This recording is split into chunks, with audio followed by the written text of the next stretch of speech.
कोल्हापूरच्या देवीला मोठं संकट पडले। रात्री 12च्या वेळेला तिच्या नेत्रातून पाणी येतंय।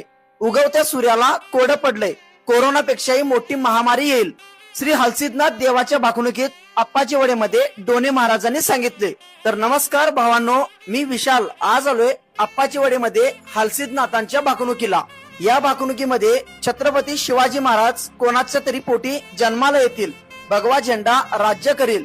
उन्हाळ्यात पाऊस, पावसाळ्यात ऊन पडेल। मोठा जलप्रलय येईल। ऊसासाठी दुधासाठी राज्यात आंदोलने पेटेल। वैरण सोन्याची होईल। द्रोणागिरी पर्वतावर देव एका पायावरती उभा आहे। दुनिया नेहाळू लागलाय। त्याच्या पुढे आणि मागे अंधार आहे। आईचे लेकरू आईला ओळखणार नाही। शेतीचा भाव वाढत जाईल। वाडी तीर्थक्षेत्राचा उद्धार होईल। अशी बरीच भाकणूक सांगण्यात आली। या भाकणुकीचा संपूर्ण व्हिडिओ आपल्या रोकटोक विशाल या युट्यूब चॅनल वरती पाहायला मिळेल। आप्पाची वडेमध्ये भाकणुकीसाठी लाखोंची गर्दी जमलेली। प्रत्येक जण सोनेरी भंडाऱ्यात नाहून निघालेला। बोला हलसिद्धनाथांच्या नावानं चांग भलं।